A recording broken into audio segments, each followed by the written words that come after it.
والسلام على رسول الله أما بعد السلام عليكم ورحمة الله وبركاته.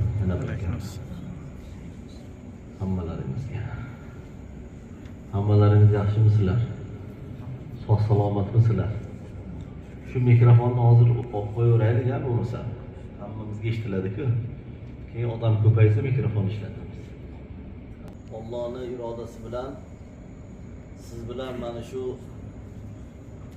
joydagi, ya'ni Janubiy Koreyaning nima viloyati bu? Cho'lanamdo, Mukpo shahri. Mukpo shahri. Cho'lanamdo viloyat, Mukpo kichkina shahar. Yasha. Rahmat. Masjidingizning nomi Imom Buxoriy ekan-a? Bu namozxonada. Kelinglar, sizlarga shu Imom Buxoriy nomimiz to'g'risida ham men bir ma'lumot beray.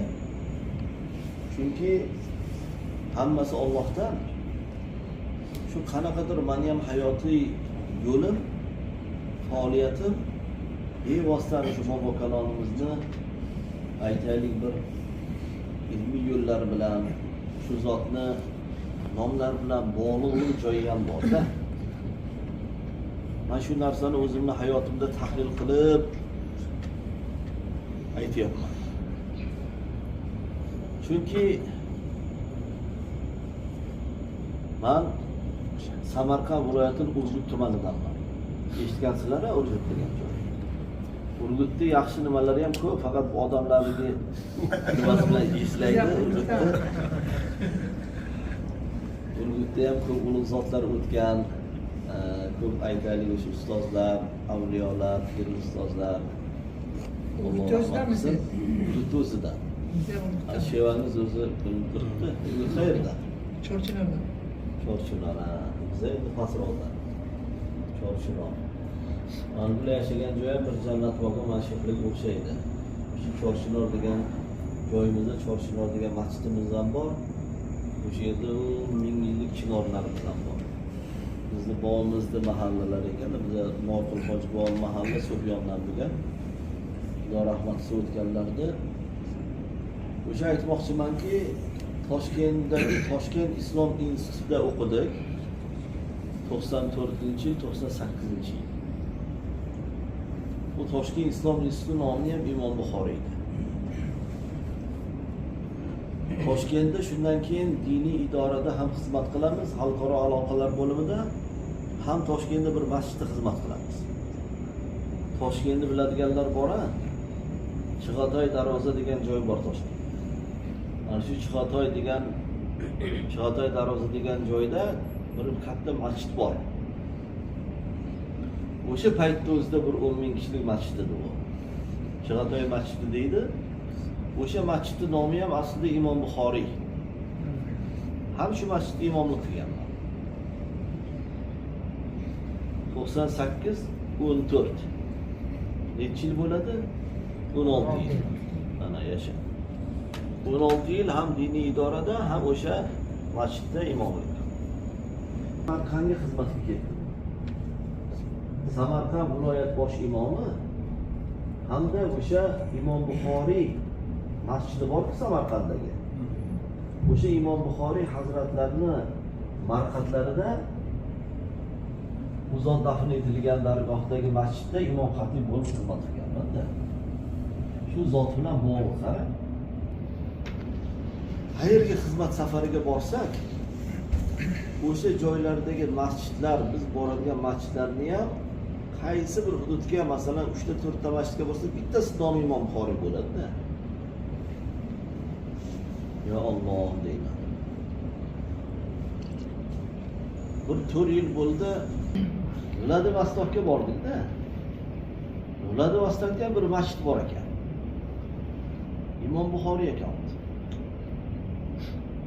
U kishining bir qabrlari ham bor edi. Ramziy.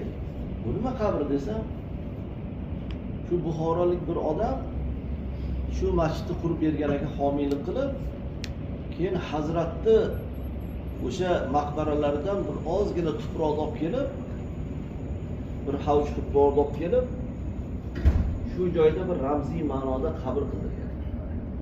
Ana shu joyda ham ibodat qilganmizda.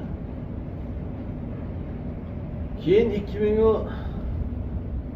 2024-yil may oyida yana o'sha Toshkentdagi diniy idoramiz qaytib keldik xizmatga. Bu gal endi muftiy hazratga muomala bo'lib keldik. Imom Buxoriy bobomiz bilan bog'liq ishlarni aytyapman-da sizlarga. Kelsak, Imom Buxoriy saboqlari degan bir ko'rsatuv tayyorlash kerak ekan. Imom Buxoriy bobomizning Sahihul Buxoriy asarlari bor-ku, hadislar to'plami.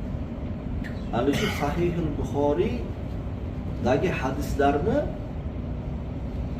o'qib, sharhlab, uni mazmun mohiyatini yetkazib beradigan bir ko'rsatuv qildi. O'zbekiston telekanalining 1-kanalida har hafta dushanba kuni kechki payt soat 6 da qo'yadi. Toshkent O'zbekiston kanali. Bu ham YouTube'ga joylashtiriladi. Uni ham ko'rsanglar bo'ladi boyagina. Ana shu ko'rsatuvni ham Imom Buxoriy saboqlari degan Sahihul Buxoriyni ham sharhini Allohning marhamati bilan olib boryapmiz-da. Mana bugun endi mana bu shaharda ham siz bilan aynan bobomizning nomlari bilan nomlangan masjidda uchrashib turibmiz. Shuning uchun suhbatimiz boshida bobomiz tarixlaridan bir eslab o'tamiz. Chunki mana ko'p o'lkalarda yuramiz. Allohga behisob shukrki, hamma joyda o'ziga xos tarixi bor. Lekin bizning diyorimiz, bizning vatanimizni tarixi bevosita islom bilan bog'liq va islom ulamolari bilan bog'liq. Biz o'sha 2024-yil o'tgan yil avgust oyida Saudiya Arabiston podsholigiga bordik-da. Xizmat safari bilan bordik. O'sha Saudiya Arabistonning bir qancha shaharlarga borib, o'sha joydagi ulamolar bilan uchrashdik. Shu joydagi olimlar bilan gaplashdik. Tarixiy obidalarni ko'rdik. Endi Makka Mukarrama Ka'ba u ulug' dargoh. Undan ulug' joy yo'q. Uning tarixi kerak bo'lsa Odam alayhisolatu vassalomga borib taqaladi. Lekin Saudiya Arabistoni podsholigining o'zini tarixi bilan ham tanishdik-da. Saudlarning tarixi bor-ku. Ishonsangiz, oylar shunaqa faxrlanib ko'rsatyapti. 350 yil oldingi podshohning qasri ekanda, Saud. Hammasi paxsadan, loydan, devorlar, uylar, ko'chalar shunaqa. Lekin saqlab qolgan Riyozda. Buni ko'rsatishdi. Undan keyin qadimiy kitoblari, qo'lyozmalar saqlanadigan muzey bor. Uni olib ko'rsatishdi. Bir Qur'oni Karim nusxasini katta bir oynali joyda saqlayapti. Boyagi mathaf deydi ular, muzey. O'shanaqa qo'lyozma kitoblarni saqlaydigan joy. Shuni ko'rsatdi-da, mana bu dedi, mana bu Qur'on dedi. Qo'lyozma dedi. Bu 370 yil oldin yozilgan nusxa bu dedi. Shunaqa bir iftixor bilan aytyapti-da. Biza ham sonlar aytdik. Xullas mana shunaqa bir 3-4 kunlik ilmiy safarlarimizdan keyin oxirida bir joyda o'tirib gaplashdik hammamiz. Saudiyaliklar bilan bizda borgan delegatsiya. Keyin biz minnatdorchilik bildirdik, ko'rsatgan joylarini, aytib bergan tarixlarini. Kim aytdi, mana hozir ko'rdikku bir Qur'oni Karimni dedi. 370 yil oldin qo'l yozma ekan, yozilgan ekan. Endi dedim sizlarga bitta savol dedim, saudalik arablar, olimlar. Xo'p. Hazrat Usmon ibn Affon bilamiz hammamiz. Xulafoi Roshidin 3-chilari. Shu Hazrat Usmonning davrlarida Qur'oni Karim 6 nusxaga ko'chirilgani, ko'chirilgan eng dastlabki ko'rinishida ma'qullashgan. Xo'p. O'sha 6 nusxa Qur'on nima bo'lgan? O'sha paytda endi islom olami kengayib ketavergandan keyin o'sha joylarda Qur'onni o'qishda ham har xillik paydo bo'la boshlagan. Shuning uchun Qur'oni Karimni haligi bitta kitob shakliga keltirilib Hazrat Abu Bakrning davrlarida. U kishining qizlari Hazrat Oysha onamizning xonadonlaridagini keyin olib chiqib uni nusxalariga ko'chirib bittadan ikkitadan qorlarni hamroh qilib o'sha o'lkalarga yuborilgan. Hamma joyda Qur'on bir xil o'qilsin deb. Ana shu 6 nusxani 5tasi yuborilgan. Bittasi Hazrat Usmonning o'zlarida qolgan. Toshkentda O'zbekiston musulmonlari idorasida Mo'y Muborak degan kutubxonada saqlanadi. O'sha Hazrat Usmon ibn Affon radhiyallohu anhu ning muborak qonlari tomgan beti ochib qo'yilgan. Buni dunyoning ekspertlari, UNESCO mutaxassislari kelib tekshirib, o'shani hamma tomonlama o'rganib, kerak bo'lsa deyinga qilib, haqiqatda mana shu Qur'on, o'sha asl Qur'on, o'sha Usmon ibn Affonning Qur'onlari degan hujjat bergan, sertifikat bergan degandan keyin ular o'rnidan turib ketdi. Qarang. Ana shu Qur'onning yagona boya 6 nusxadan bittasi saqlanib qolgan. Aksariyat qismi, u ham to'lalikcha emas. Ana shu Qur'on bizning diyorimizda, arablarda o'zi 370 yilligini ko'rib faxrlanyapti.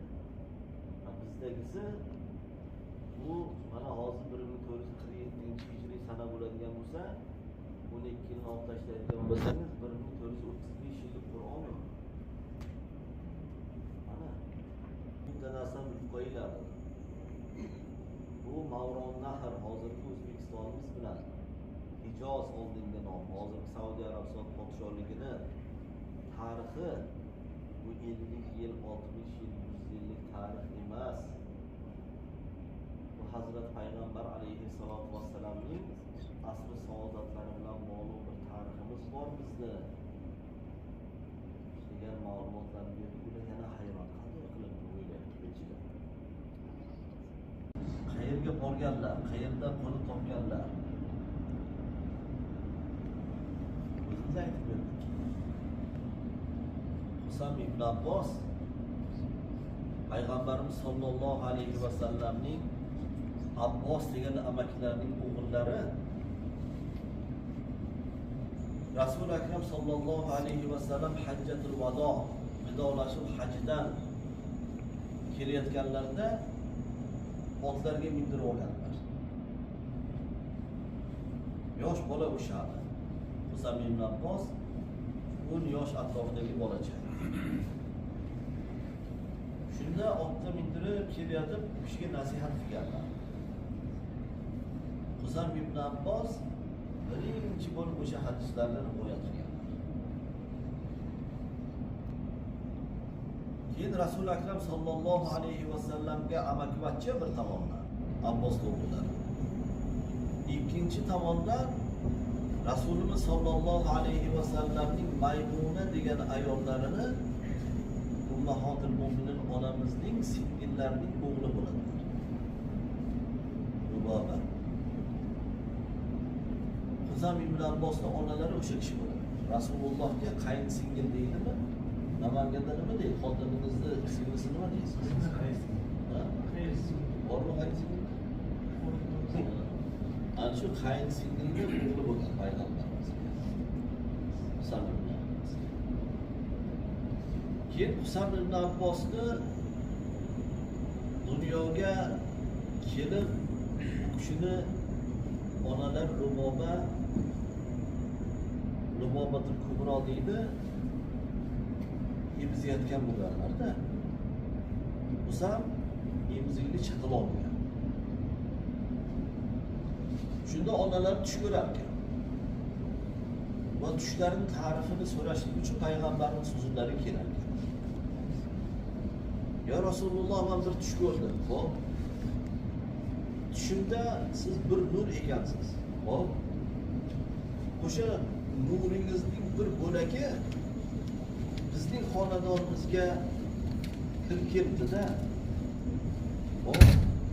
Shu tushimning tarifi qanaqa bo'lar ekan deb so'radi. Shunda payg'ambarimiz alayhisolatu vassalom aytgan ekanlarki, juda ajoyib tush ko'ribsiz. Yaqinda nasib bo'lsa qizim Fatima farzandlik bo'ladi. Ana o'shaning bolasini siz emizasiz. Haqiqatda ko'p o'tmasdan Fatima radhiyallohu anha farzand ko'radilar. Rasulullohning ikkinchi nabiralari Husayn deb nom qo'yadilar va o'sha chaqaloqni Lubobatul Kubro Husam ibn Abbosni onalari emizgan ekan. Husam ibn Abbos bilan birga. Demak, bir onani emgan bolalar nima bo'ladi? Maqulga bo'ladi. Payg'ambarimizning nabiralari bilan emizilgan maqulga hisoblanadi. O'sha Rasulullohga nabira bo'ladi. Ana shu hamma tomonlama payg'ambarimiz Muhammad alayhissalomga juda bir yaqin zot bo'lgan.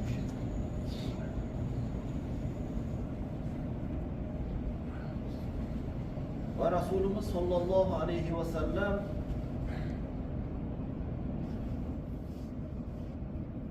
Allohning marhamati bilan Madina-i Munavvarada 11 yil istiqomat qilib yashaganlardan keyin o'sha Rabiul Avval oyi, mana hozir Rabiul Sani oyiga kirib keldik. Rabiul Avval oyining o'sha 11-12 kuni saharda olamga kelganlar va o'sha kuni olamdan o'tganlar deyiladi. Shu oyda bu dunyoni tark etganlar-da. Hijriy 11. Hozir hijriy 1447 dedik-a.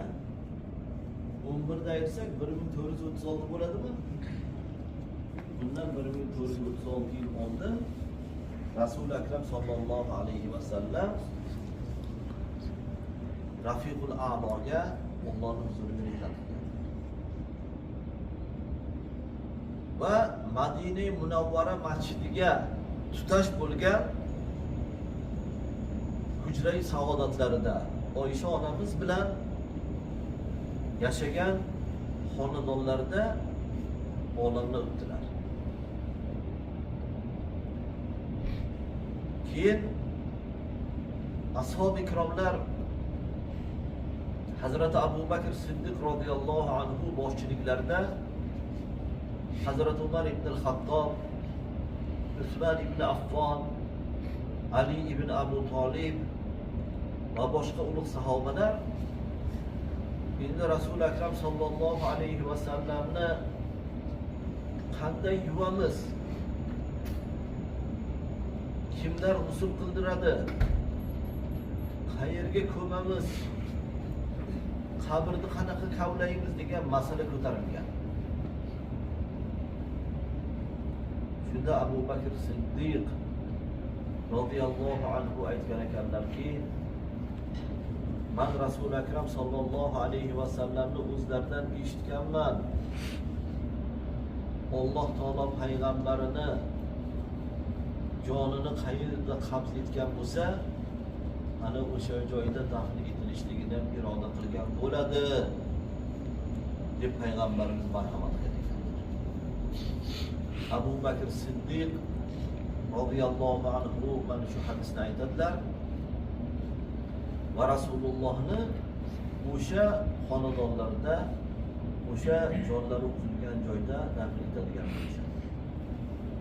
Kichkinagina bir xona, juda bir aytaylik katta bo'lsa 4-5, undan katta bo'lmaydi.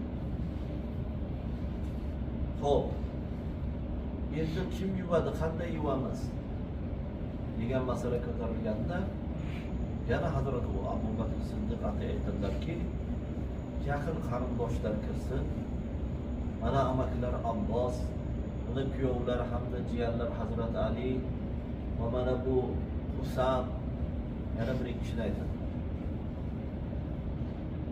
Ana shu zotlar yurishga ham qatnashganlar, Husan ibn Abbos. Qabrlarni qanaqa qilamiz, lahad qilamizmi yo to'g'ri kavlaymizmi?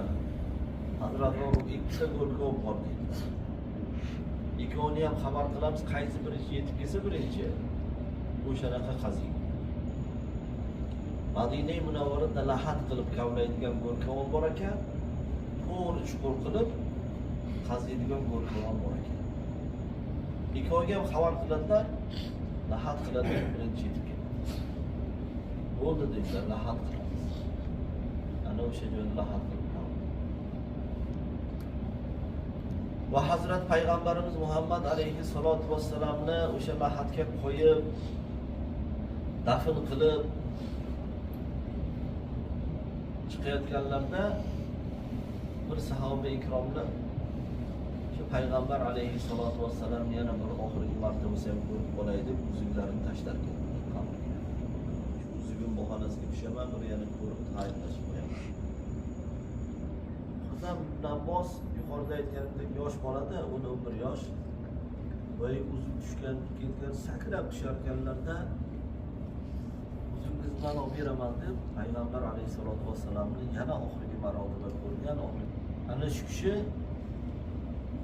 11 yoshlarda bo'ladilar, Rasululloh vafot etganlarida dafnga qatnashganlar, yuvganda qatnashganlar, qabrdan oxirgi bo'lib chiqqanlar. Va Payg'ambarimiz alayhisolatu vassalam o'sha hayotlik damlarida Husan ibn Abbosni ko'rsalar aytarkanlarki, ashbahun nasi bi xalqon va xulqon Husan ibn Abbos. Mana bu odamlarning ichidan tashqi ko'rinishi ham, yurish turishi, xulq atvori ham eng o'xshashi shu Husan ibn Abbos bo'ladi degan ekanlar. Qanday kichkinaliklarida. Haqiqatda Husan ibn Abbos voyaga yetib Makka mukarramaning hokimi bo'ladilar. Hazrat Alining xalifalik davrlarida.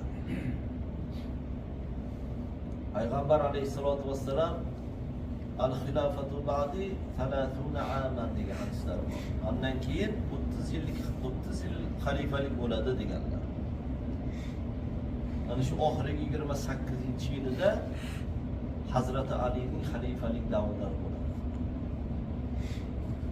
Ana o'sha paytda Muaviya ibn Abu Sufyon bilan Hazrat Alining o'rtalarida bir to'qnashuv, jangu jadal paydo bo'lgandan keyin bu Husan ibn Abbos endi o'shanda hop hijriy 11-yil 11 yoshlarda bo'lsalar, payg'ambarimizdan keyin 28 yil bo'ladigan bo'lsa, 39 yoshlarda bo'ladilar. 39 yoshlarda shu Madina, Makka mukarramaning hokimi bo'lgan bo'ladilar. Hazrat Ali Husan ibn Abbosni Makkaga vali qilib, hokim qilib, siz shu Makkaga vali bo'lib turing, hojlarga xizmat qiling, Makkaga o'sha joydagi xizmatlarni bajarib turing deb o'zlar ko'payib ketgan bo'ladi. Va Muaviya bilan Hazrat Ali radhiyallohu anhu ularning o'rtalaridagi o'sha nizolar kelib chiqavergandan keyin bu kishi mana shu fitnaga aralashib qolmay deb ruxsat olib chiqib ketgan ekanlar. Ana shu chiqib ketishlari bunaqasi Xuroson, Afg'oniston bunaqasi Termiz orqali kirib kelgan ekanlar Mavron nahriga O'zbekistonga. Ana birinchi azon Mavron nahrida. Shu Qusam ibn Abbos radhiyallohu anhu tomonidan shu Surxondaryoda aytilgan ekan. Ana o'sha joydan kirib kelib, keyin Samarqandga kelib qo'nib topadilar va Samarqandda ma'lum bir muddat yashab, dastlabki islomiy ta'limotlar shu Samarqandda hijriy 43-yilda bo'lar ekan. Hijriy 43 degani hozir 1447 bo'ladigan bo'lsa, bundan 1403 yil oldin. Ana Saudiya Arabistoni, hozirgi Saudiya oldingi Hijoz bilan Mavrondan hozirgi O'zbekistonimizning tarixi mana shu kunlardan boshlanadi. Desak, boyagi arablar o'rnidan turib ketdi-da. Bizlarni boshqatdan, quchoqdan boshqatdan aytaylik, bir birodarlik qilib, aytib boringlar. Bu zotning qabrlari bor, ziyorat qilasizlar. Boringlar, shu Qur'oni Karim turibni ko'rasizlar. Dedi, albatta boramiz deb ular keyin shu avgust oyining oxirlarida kelishdi. Qutayba ibn Muslim degan tobiin 710-yilda Hijriy qamariy 80-yilda Buxorodagi Masjidi Kalom bilan Samarqandda Xo'jay Xizr masjidini qurdirganlar. Shu ishdan koshillar bilan ana o'sha joylarni ko'rsatdik. Keyin o'zlar bir-biriga pichirlab gapirishyapti, eshityapmiz deb tushunamiz. Biz bulardan 350 yil oldingi paxsalik joylarimiz bordik. Ular mana 1,5 ming yil oldin shu ish bilan qurib qo'ygan ekan, bunaqa joylarda yapti. Shunaqa, Xudoga shukr, Hijriy 194-yil dunyoga keladilar. Hozir Hijriy qamar nechinchi yil dedik? 47-yil. 1447dan 194 ayiraylik qani? Ana arkada hisobladim. 1253 yil. Milodiyda 1215, Hijriy qamariyda 1253. Nimaga? Hijriy qamariyda ko'p chiqyapti. Yasha. Hijriy qamariy bu oy bilan hisob kitob qilinadi. 1 yili 356 kun 10 kunga farq qiladi narigi. Shuni hisobiga har 36 yilda 1 yilga farq qiladi. Mana shunga Hijriy qamariy bilan 153 yil oldin, bu milodiy bilan 1215 yil oldin dunyoga kelgan ekanlar. Buxoroda. Buxoroning Poykent degan joyda dunyoga kelgan ekanlar. Poykent degani o'sha shahar ostonasi degan ma'noni anglatadi. Markaz ostonasi degan bir joyda dunyoga keladi. Onalarning ismlari Fotima bo'lgan, otalarning ismlari Ismoil. Onalari biror marta tahoratsiz ko'krak bermagan ekanlar, chaqaloqlar. Kechasi uyg'onib ketsa ham chaqaloq erinmasdan turib tahoratlarini olib, keyin ko'krak bergan. Juda hali tug'ilmasligidan oldin ular e'tibor qilgandi bolalarga. Hali farzand bo'lmasdan oldin e'tibor qilgan. Bizni o'sha ulug' ajdodlarimiz farzandlar uchun. Mana ba'zi bir ta'limotlar bor-ku dunyoda. Faylasuflarning ta'limoti deydi, mana bu mashhur haligi psixologlarning ta'limoti deydi. O'shalarning kitobini o'qisangiz, Bolani 2 yoshdan boshlash kerak, ba'zilari 5 yoshdan boshlash kerak deydi, ba'zilari undan kam ko'p. Bizning islomiy ta'limotlarda qanaqa deb nazar soladigan bo'lsangiz, bizning islomiy ta'limotlarda hali farzand dunyoga kelmasdan oldin boshlanadi. Bunga e'tibor qilib qo'yinglar. Hali farzand dunyoga kelmasdan oldin uni aytaylik ta'limoti boshlanadi. Bir shunaqa ulug' zot farzandlarni chaqirgan ekanlarda, bolalari mana bu dunyodagi hayotim oxiriga yetganga o'xshaydi. Bu dunyodagi safarim yakunlanayotganga o'xshaydi. Hammalarning huzuriga chorlaganim, sizlarga aytadigan gaplarim bor, nasihatlar qilgan ekanlarda, keyin aytgan ekanlarki, rozi bo'linglar. Men sizlarni qo'limdan kelgancha ta'lim berdim, tarbiya qildim. Dunyoga kelishlaringdan oldin boshladim bu ishlarni. Dunyoga kelganlaringdan keyin ham hozirgacha davom ettirdim. Deganlarni farzandlar hayron bo'lgan. Otajon, nima deganingiz? Dunyoga kelmasliklaringdan oldin boshladim. Dunyoga kelganlaringdan keyin ham mana hozirgacha davom etyapman deganingiz tushundik. Lekin dunyoga kelishimdan oldin deganingiz nima deganingiz deganda aytgan ekanlarki, sizlarga munosib bir ona tanlaganman degan ekanlarda. Mana bizning ta'limotlarimizda o'sha munosib ona tanlash, munosib aytaylik qizini munosib kuyovga uzatishda maqsad o'sha kelajakdagi nabiralarni, o'sha farzandlarni ta'lim ana shundan boshlanadi. Mana Abdul Qodir Jiloniy degan ulug' zot o'tganlar. Ana shu kishini otalari bir dehqon yigit bo'lgan ekan, dehqon. Bir qozi domla, hozirgi sud, ilgari qozi domla. Shu qozi domlaninki xonadonlarida xizmat qilar ekanlar. Shu bog'bon. Qozi domlani bir qizlari bo'lib voyaga yetdi-da, hali sovchilar kela boshladi. Qizingizni bizga beramiz, kelin qilaylik, siz bilan tilla bo'laylik deganlar kela boshladi. Qozi domla ham hamma tomonlama ularni o'rganib, o'g'illarni o'rganib, Allohdan so'rar ekanlar. Shunaqa bir taqvodor, halol, pok, ibodatli bir kuyov nasib qilgin deb so'rar ekanlar Allohdan. Va kelgan sovchilarni o'rganar ekanlar-da, hammasini ham o'rganib chiqib, aytaylik, hali birortasiga rozilik bermay turgan ekanlar. Ana shu kunlarning birida sovchilar keladigan bo'lganida boyagi bog'bon yigitni chaqirdilarda, borib bu bog'dan qarab bir uzumni yaxshisidan olib kelib qo'ying, hozir mehmonlar keladi dedilar. Xo'p bo'ladi deb bog'bon uzumni olib kelib qo'yibdi. Ko'rinishi juda chiroyli ekan, haqiqatdan bir chiroyli ko'rinadigan uzumni olib kelib qo'ygan, lekin haligi mehmonlar kelganda ozdomlar olinglar deb o'zlari ham bir shingil olib ta'mini ko'rsalar, hali biroz yetilmagan ekan.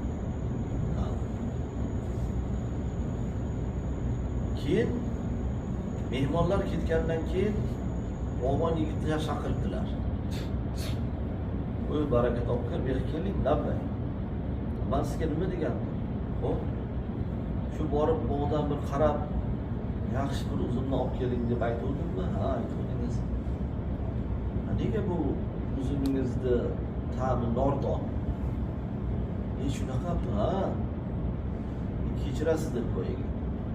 Nimaga shuni bir yeb ko'rib shirinni olib yemaysizmi? Qanaqa odamsiz dedilar. Keyin ming bor uzr, taqsir, siz menga o'sha bog'dan bir qarab chiroyli yaxshi uzumni olib kelib aytdingiz. Lekin bir yeb ko'rib ta'mi yaxshisini olib kelib demadingiz. Shuning uchun men sizning ruxsatingizsiz bu bog'ingizdagi birorta uzumni hali yeb ko'rganim yo'q. Lekin chiroylisini ko'rib tanlab olib keldim debdi-da, bog'bon yigit.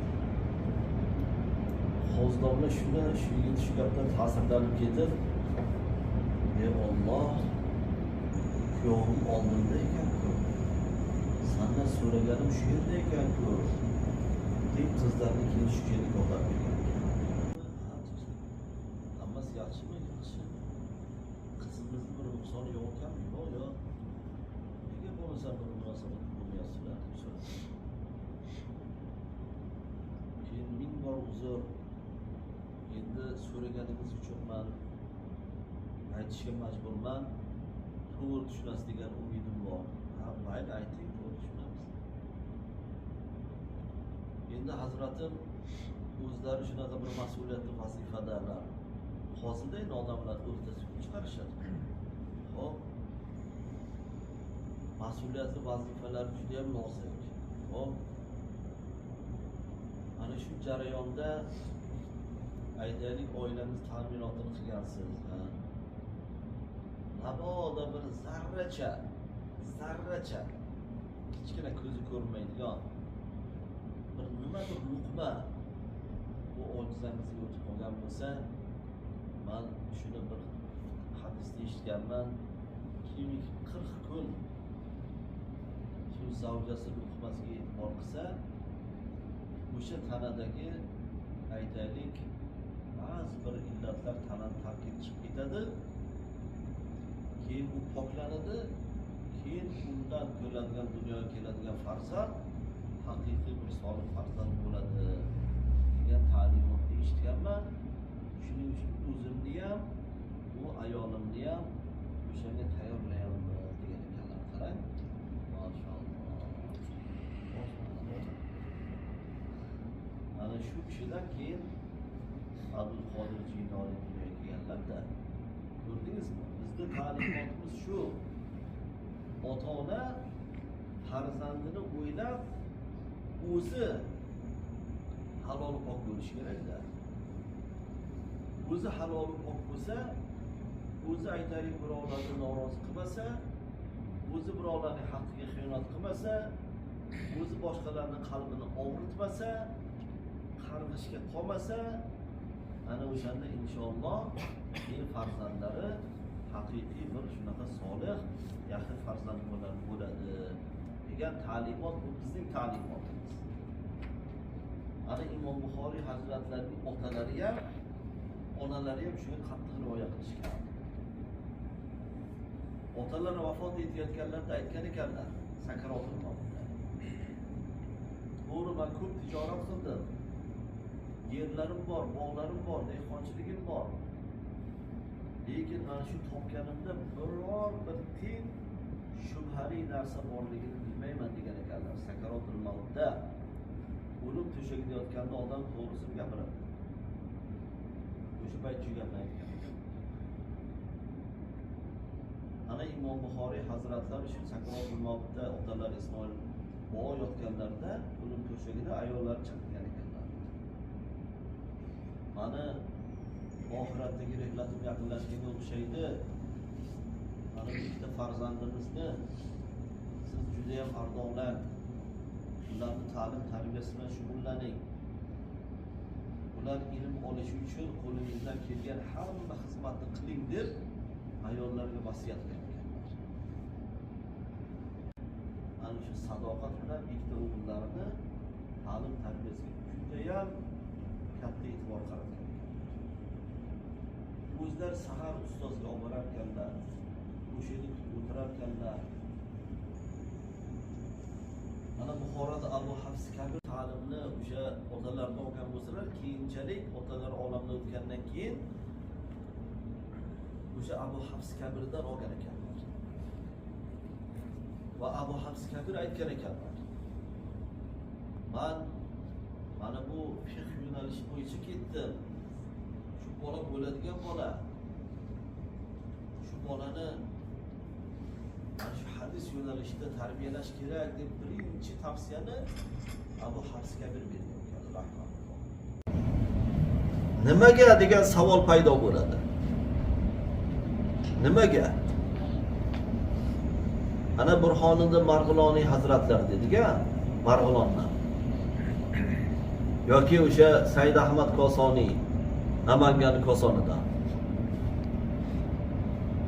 yo Imomul Buxoriy Buxorodan, Xo'ja Ahror Vali Toshkentdan. Ilgari ulamolarimiz shu yoshlar ulug' bo'lib, bu dunyodagi hayotlari nihoyasiga yetayotganlarni qanaqaydir ma'lum bo'laversa, mana endi Samarqandga ketadigan vaqtim bo'libdi deb ketaverishgan ekan. Mazzalar bo'lmay yotib qolganda shogirdlar ustoz sizni Samarqandga olib boraylikmi deyishgan ekan. Buning sababi Payg'ambar Muhammad alayhissalatu vassalam aytganlarki, mayyitu marhumlaringizni ham solihlarga yaqin dafn etinglar deganlarda, yo Rasululloh, nimaga vafot etgandan keyin buni nima aloqasi bor deganda, ey baraka topinglar, mana bu dunyoda qo'shnilaring, hamsoyalaring yaxshi odamlar bo'lsa yaxshimi degan ekanlar. Ha, oxiratda ham yaxshi odamlarga yaqin dafn etilsanglar yaxshi bo'ladi degan ekan. Husam ibn Abbos radhiyallohu anhuma bir sahoba ikrom o'sha joyda dafn etilganliklar uchun ulamolarimiz shu zotga yaqin qo'nin topaylik bizlar ham deb ketaverishgan ekanda. Ana Imomul Buxoriy bobomizni ham asl kelib qolganlarning sababi shu bo'lgan ekan. Va o'sha joyda hozirgi Samarqandning Chelak degan hududida qarindoshlari G'olib ibn Jabroil degan uzoqroq bir qarindoshlarnikida kelib, bir 2 oy o'sha yerda turib, keyin o'sha toblari bo'lmagandan keyin men tezroq Samarqandga borishim kerak, meni otga o'tkazinglar deb otga mindirib ozgina yurganlardan keyin hamma yoqlardan ter oqib, men endi bora olmas ekanman, mana shu joy, o'sha yerga borib yaqin joy deb tushgan ekanlar. Va Ramazon oyining oxirgi kechasida bu dunyoni tark etib, Ramazon hayit kuni hayit namozida janozalar o'qilib, keyin ulamolar nima qilamiz endi? O'sha qabristonga olib ketamizmi yo Buxoroga olib ketamizmi deganda, ulamolar aytishgan ekan. Rasul akram sallallohu alayhi vasallamni muborak jonlari chiqqan joyga dafn etildimi? Bu Rasulullohning sunnatlarini, sofligini saqlab qo'ygan, ilmda xizmat qilgan zotni ham shu o'zlari vafot etgan joyga qo'yamiz deb, keyin o'sha joyga qo'yishgan ekan. 2 oy turganlar deyishadi, 2 oy. Buni bilganimiz 2008-yilda o'sha joyda imomlarimizning o'quv bir dargohlari tashkil qilib ochildi-da, O'zbekistonimizdagi masjidlarimizda xizmat qilayotgan imom xatiblarimiz vaqti bilan o'sha Imom Buxoriy hazratlarining marqatlaridagi ta'lim muassasasiga borib 2 oy o'qib keladigan bo'ldilar. Ana shu o'qishni qancha qilamiz degan masala ko'tarildi shunda. Kimlardir 1 oy dedi, kimdir 40 kun dedi, kimdir 3 oy dedi, kimdir 20 kun dedi. Keyin shu joyda ulamolar nima qilishdi? Imom Buxoriy hazratlari mana shu qishloqda qancha turganlar, shu hisobini bilaylik-da deyishdi. Manbalarni ko'tarishdi. Qarasaki 2 oy yashagan ekanlar. Kelinglar bo'lsa shu ramziy ma'noda 2 oy qilaylik. Shu zotning huzurlariga kelib 2 oy domlalarimiz ta'lim olib, darslarni takrorlab ketadigan bo'lishsin degandan keyin 2 oy qilib belgilangan edi. Shundan bilamizki, Muhammad ibn Ismoil al-Buxoriy hazratlari ana o'sha joyda 2 oy istiqomat qilib, keyin o'sha joyda qo'nim topgan ekanlar. Bu bizlarda O'zbekiston musulmonlari idorasi muftiy hazrat boshchiliklarida fatvo markazimizni tayyorlagan sizlarga qo'llanmalari. Mana shu joyda musofirchilikda yuribsizlar, diniy masalada nima savollaring paydo bo'ladigan bo'lsa yoki nima yo'nalish mana shu joyda qisqacha bir ma'lumot berilgan. Keyin buni PR kodi ham bor. Shuni telefoningizdan PR kodiga kirasiz. Bizlarni saytlarimizga, bizlarni ijtimoiy tarmoqlardagi kanallarimizga, ijtimoiy tarmoqlarimizga ulanasiz. Savollaringiz bo'lsa murojaat qilishingiz mumkin. Internet orqali ham, telefon orqali ham o'zingizdan so'ravering. Chunki uzoq yurtdasiz, musofir yurtdasiz, lekin baribir O'zbekistonliksiz. Oilangiz, farzand bola chaqangiz o'sha yerda. Qaytib boradigan joyingiz ham o'sha yerda.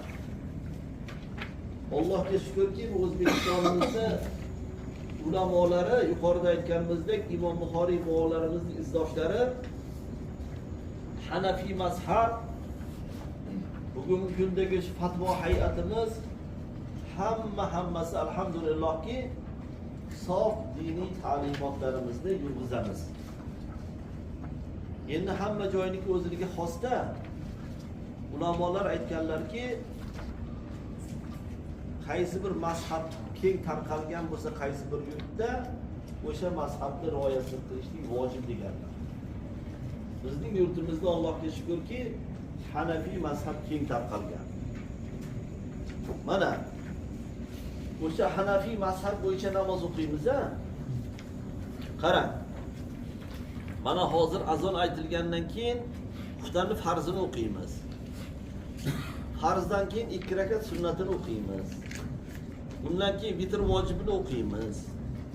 Vitr vojibdan keyin oyatal kursini o'qiymiz. Oyatal kursidan keyin tasbih tahlillarimiz qilamiz. Duoni qilamiz. Duodan keyin yana tilovat Qur'on qilamiz. Tilovatdan keyin yana duo qilamiz. Salovat aytamiz. Salovatdan keyin yana duo qilamiz-a? Mana shuni bizga o'rgatib ketganmi? Bizni Hanafiy ulamolarimiz. Endi men sizlarga shuni tushuntirib beray-da. Chunki ba'zi bir joylarda faqat farziga e'tibor bor-a. Sunnatini uyda o'qiymiz deydi. Yaxshi. Uyda o'qish ham mumkin. Lekin mana bu yerdan chiqqaningizdan keyin bitta oshnangiz aytadi, "Yur, bir joyga o'tib kelaylik, ha nima qilamiz? Bir kofe ichib kelamiz." Ket shu bilan. Shu bilan keyin to yarim kechasi uyiga qaytib kelib, tahoratini yangilab, sunnatini birinchi, ikkinchi kun o'qiydi mayli. Lekin asta-asta susayib ketaveradi-da.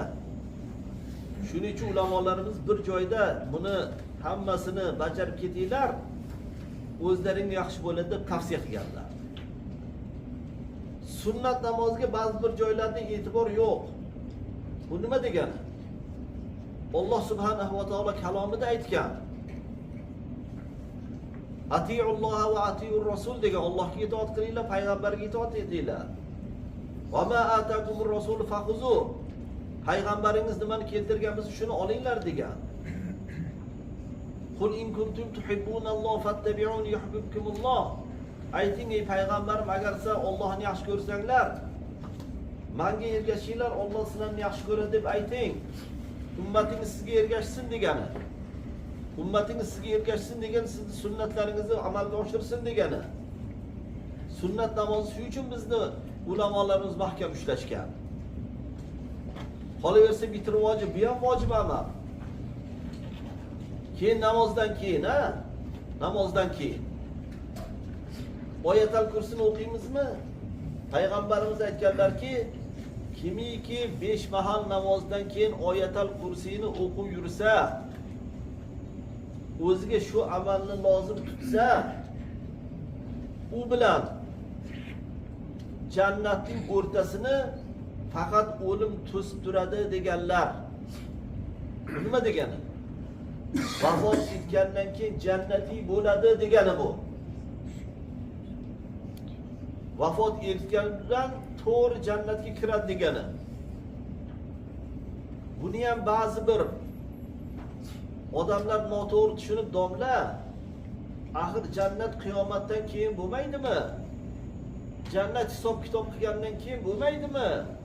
Bu nima deb tushunamiz desa, ulamolarimiz aytadilarki, Payg'ambar Muhammad alayhissalomning hadislari bor. Al-qabru awwala manzilatin min manazilil oxirah. Qabr oxirat manzilining eng avvalgisidir. Oxirat bekatlarining birinchisi qabr bo'ladi. Al-qabru rawdatun min riyadil jannah. Qabr jannat bog'laridan bir bog' bo'ladi. Aw hufratun min hufarun nar. Yo jahannam o'choqlaridan bir o'choq bo'ladi deganlar. U jasadni birinchi olib borib biz qabrga qo'yamiz. U jasadni bir yerga qo'yamiz xolos. U tanadan chiqib ketgan ruhiyat o'ziga xos bir olamga ko'chib o'tadi. Ana shu ko'chib o'tgan olami u jannat bo'ladi yo jahannam bo'ladi deganlar. Shuning uchun bilib qo'ying. Olamdan o'tgan zotlar qachon qiyomat bo'ladi-yu, jannat jahannam bo'ladi deb kutilmaydi. Bu dunyoni tark etish bilan boshlanadi u narsa.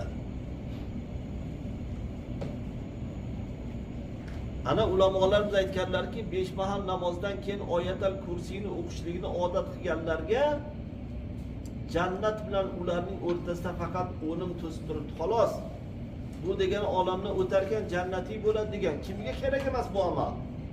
Kerakmi hammamizga? Shuning uchun bizning ota-bobolarimiz, Hanafiy ulamolarimiz namozdan keyin oyatal kursiyni o'qishni yo'lga qo'yib berganlarda. Tasbih aytamiz, 33 marta subhanalloh, o'chirib turinglar mikrofon. 33 marta alhamdulillah, 33 marta Allohu akbar. Keyin la ilaha illalloh vahdahu la sharika kalimasini to'ldirib qo'yamiz. 100 ta bo'ldimi? Payg'ambarimiz alayhisolatu vassalamning hadislari bor. Kimiki namozdan keyin mana shu tasbihlarni aytsa, dengiz ko'pigiday, dengiz, okean, yer yuzining 4dan 3 qismi suv, kattalik jihatida. Dengiz ko'pigiday xato kamchiliklar ko'p bo'lsa, ana shu tasbihu tahlillarni evaziga Alloh taolo uni xato kamchiliklarni kechiradi deganlar. Kimga kerak emas? Hammamizga kerakmi? Shuning uchun bizning ulamolarimiz 3 daqiqa vaqtingiz ketadi, tasbihlarni aytib qo'yinglar deganlar. Duo. Ad-duo mukhul ibada, ibodatning mag'zi duodir deganlar. Tilovat Qur'on. Afzalul ibadati tilovatul Qur'on. Ibodatning eng afzali Qur'on tilovatidir deganlar. 5 ta joyda duolar ijobat bo'ladi, shu 5 tadan bittasi Qur'on tilovati deganlar. Shuning uchun bizning mazhab ulamolarimizga mana shularni tavsiya qilib ketganda,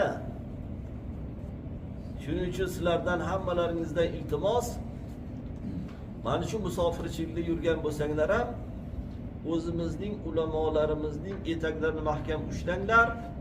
Hozir mana bu internet, telefon degan narsa uchun masofa, chegara rol o'ynayotgani yo'q. Mana shu joydan bo'lsa ham bizning musulmonlar idorasi bilan, muftiyatimiz bilan, fatvo markazi bilan bemalol bog'lanishlaring mumkin. Qo'lingizga bergan, qo'lingizdagi qo'llanmalaringiz shunga dalolat qiladi. Chalg'imang, chalg'imang. Ba'zi bir mazhabsizlarni gapiga kirib qolmang. Aytaylik, yot oqimlar ta'siriga tushib qolmang. Shu ota-bobolarimiz, mazhab boshlarimiz qilib kelgan ulamolarimizning yo'llarini tutavering, kam bo'lmaysiz. Va axiru da'wana anil hamdulillahi robbil alamin. Allohumma hdina ilal haq va ila tariqil mustaqim bi rahmatika va arhamar rahimin. Azon ilohi. Alhamdulillah wassalatu wassalamu ala rasulillah. اللهم يا ربنا تقبل منا هذه الصلاة صلاة العشاء مع فرضها مع سنتها ومع وترها ومع جميع نقصاناتها إنك أنت السميع العليم وتب علينا يا مولانا إنك أنت التواب الرحيم اللهم أعنا على ذكرك وشكرك وحسن عبادتك Parvardigoro jamoat bo'lib mana shu joyda namozlarni ado etdik. Amr ma'ruf nahiy munkar qildik. Duolar qilyapmiz. Hosil bo'lgan savoblarni nomai amollarimizga zahira etgin. Dargohingni husni maqbul aylagin. Bilib bilmasdan qilgan xato nuqsonlarimizga kafforat aylagin. O'tganlarimizni davomida bo'lganlarimizni ham Alloh dargohiga qabul aylab, ularni ham bahramand qilgin. Va axiru da'wana alhamdulillahi robbil alamin bi rahmatika ya أعوذ بالله من الشيطان الرجيم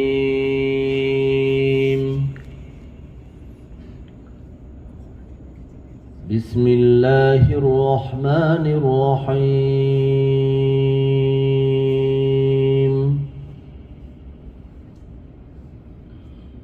وبشر الذين آمنوا وعملوا الصالحات أن لهم جنات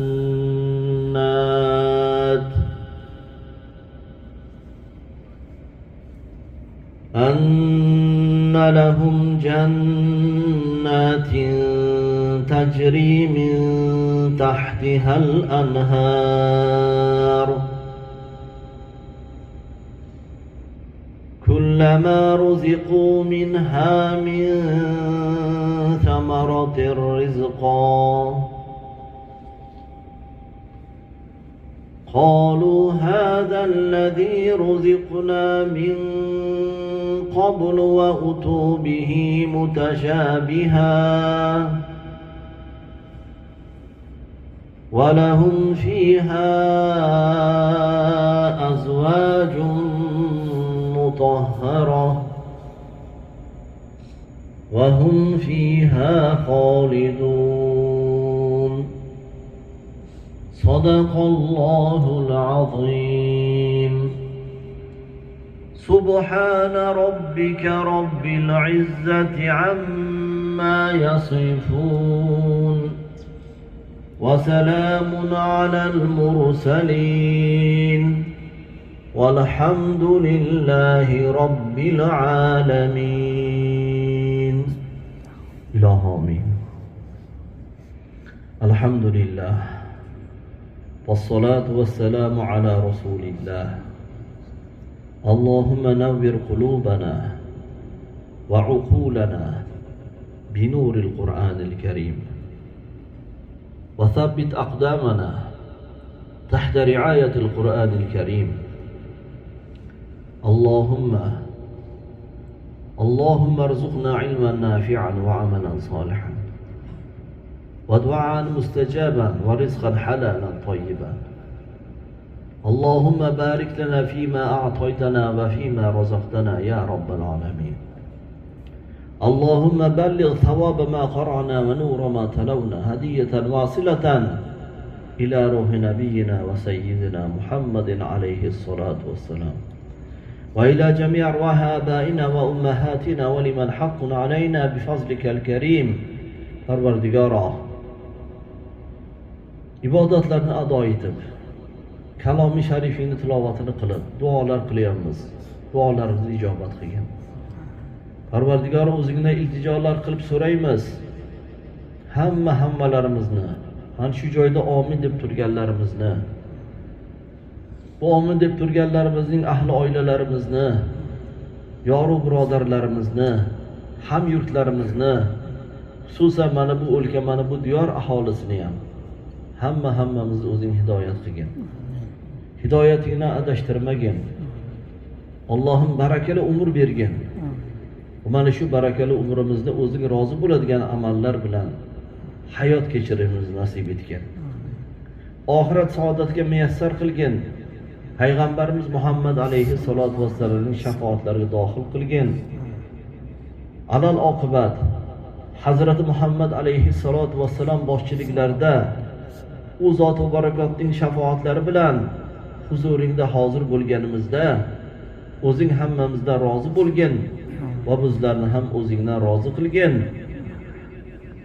Va eng o'zingdan so'raydiganimiz Parvardigori hammamizga, o'tgan ota-ona ajdodlarimizga, ro'z qiyomatga qadar keladigan jamiki zurriyoti avlodlarimizga o'zingni muborak diydoringni, muborak jamolingni ko'rishlik baxtiga muyassar etgin.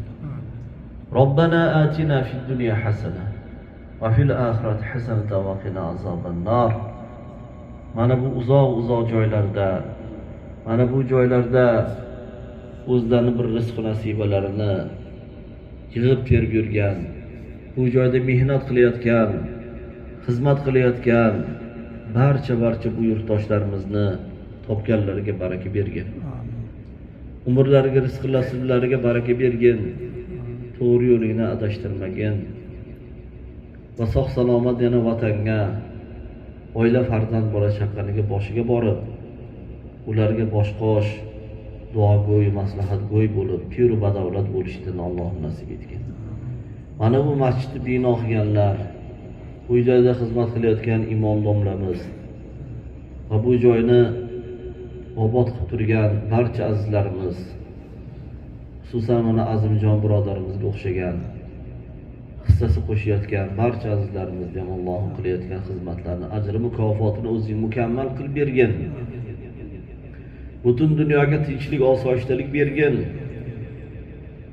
Xalqiga, Allohning insoniyatlarga bir-birlariga bo'lgan hurmat, ehtirom, yaxshilikda hamjihat bo'lib hayot kechirishimiz nasib ro'za aylagin.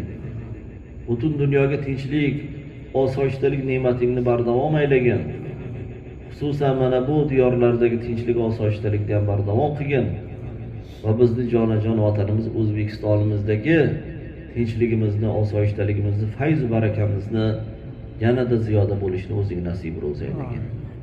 Allohumma solli ala sayyidina va nabiyina Muhammadin sallallohu alayhi va sallam va ala alihi va ashabihi ajma'in at-tayyibin at-tahirin bi rahmatika ya arhamar rohimin. Barakalloh. Salomat bo'linglar. Va axiru davana alhamdulillah. Ikki dunyo saodatga Alloh muyassar qilsin. Hammalaringizni va hammamizni Allohim hamisha hamma joyda o'z panohida asrasin. Allohu akbar. Salomat bo'linglar. Alloh taologa borgan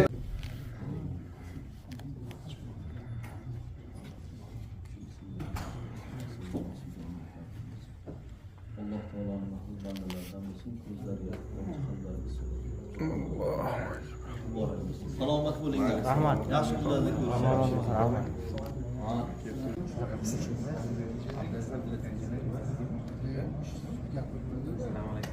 Assalomu alaykum. Assalomu alaykum.